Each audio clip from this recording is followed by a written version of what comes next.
Hora do meu neno, hora do meu sol, hora do meu neno, do meu coração.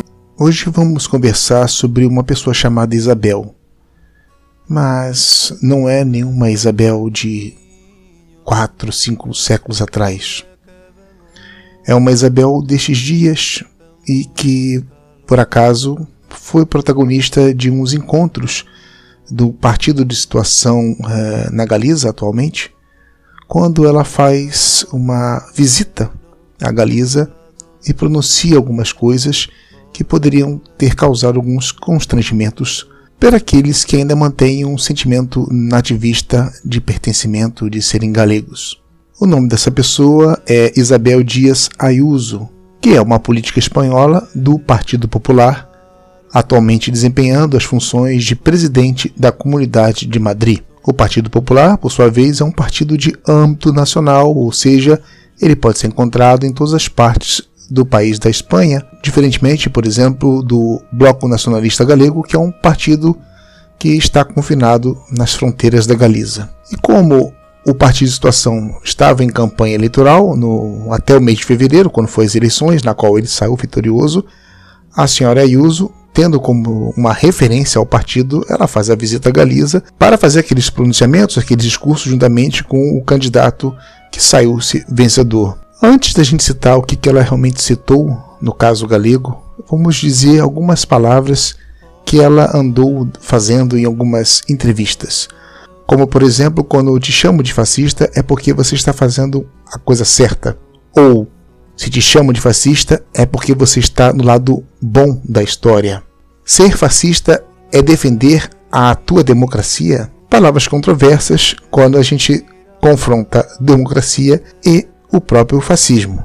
Mas vamos lá, vamos voltar à gênese do Partido Popular, que na verdade é um continuismo de um partido que se chamava Aliança Popular. Partido este que, à sua gênese, participaram vários ex-ministros franquistas, ou seja, pessoas ligadas àquela ditadura que durou entre o ano de 1939 até o ano de 1975 no Estado espanhol. Sendo assim, a gênese da Aliança Popular era formada por a União do Povo Espanhol, a UDPE, a União Nacional Espanhola, a UNE, a Ação Democrática Espanhola, a ADE, Reforma Democrática, RD, a Ação Regional, AR, Democracia Social, DS e a União Social Popular, USP.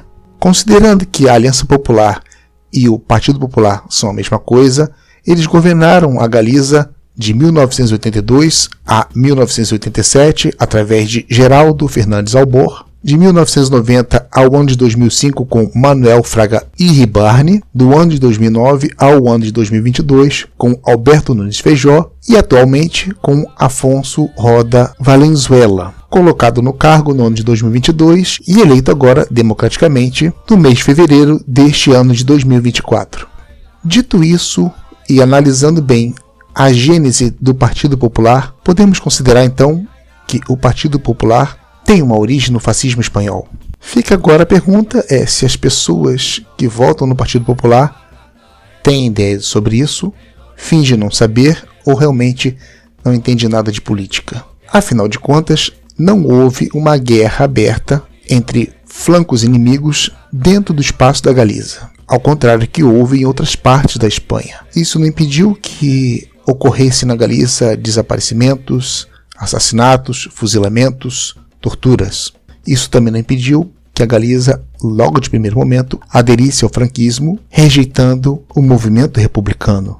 E que também não podemos negar que, baixo a um regime totalitário, um regime de repressão, vizinhos entregavam seus próprios vizinhos. E, em plena campanha eleitoral, a senhora Ayuso disse, como bom político carismático, eu quero saber quando eu chegue na Baía de Vigo. Espetacular.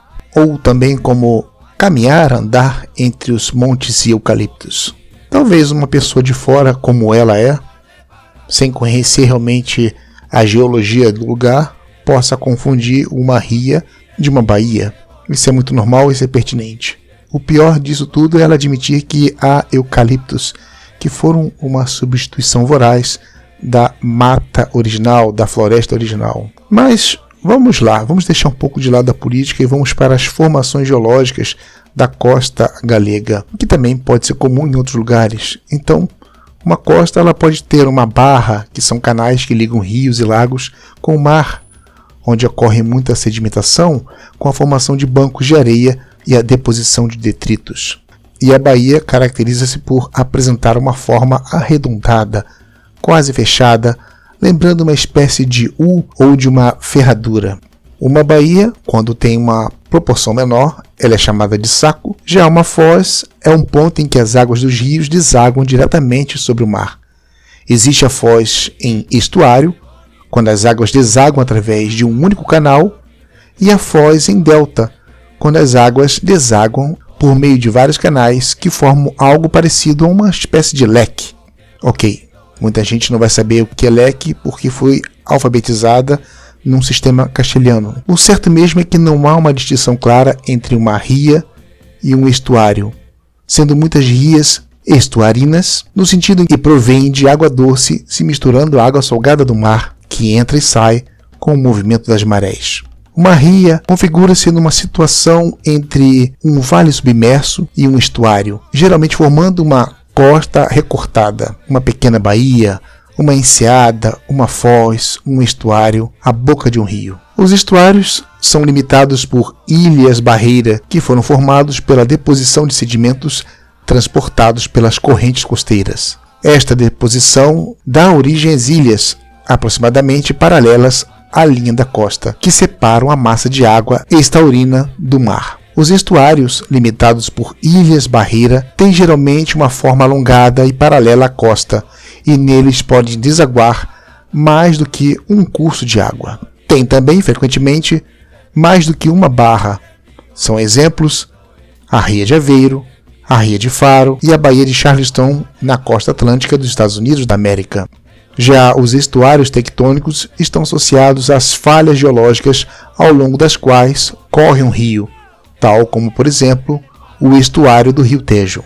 Mas voltamos às rias. É o mesmo que boca ou entrada de um rio grande no mar, uma palavra particularmente usada quando falamos das rias da Galiza. Estas rias se formaram de duas maneiras: pelo afundamento do terreno por motivos geológicos ou tectônicos, como é o caso da ria isostática, ou pela elevação do nível do mar, que seria uma ria eustática. Embora sejam mais comuns no noroeste ibérico, existem rias em lugares tão distintos como em Gales, na Irlanda, no leste dos Estados Unidos, no norte do Japão e na Austrália. A Comissão Brasileira de Sítios Geológicos assina que uma ria é um braço de mar adentrando a costa na forma de enseada estreita e alongada, que se origina com a submersão ou afogamento de vales e estuários junto à linha de costa. As rias são mais rasas e curtas do que os fiordes dos países escandinavos. Outra definição que encontrei é que a ria é uma enseada comprida e estreita na costa marítima, provocada pelo movimento isostático de abatimento da terra ou pelo movimento eustático de levantamento do nível do mar, de modo que este invadia os vales fluviais, separados uns dos outros por elevações orográficas oblíquas ou perpendiculares à costa. Há definições que aplicam maiormente às rias galegas, que seria um vale fluvial ocupado pelo mar devido ao aumento do nível deste, à erosão dos rios e aos movimentos tectônicos. Uma desembocadura navegável de um rio no mar. Braço de mar que se enterra em terra a jeito de rio. No entanto, em Portugal há pelo menos dois grandes espaços hidrográficos que são diferentes um do outro e diferentes das rias galegas. A Ria de Aveiro, na Baía Litoral, e a Ria Formosa, no Algarve. Embora de menor dimensão, há também no Algarve a Ria de Alvor.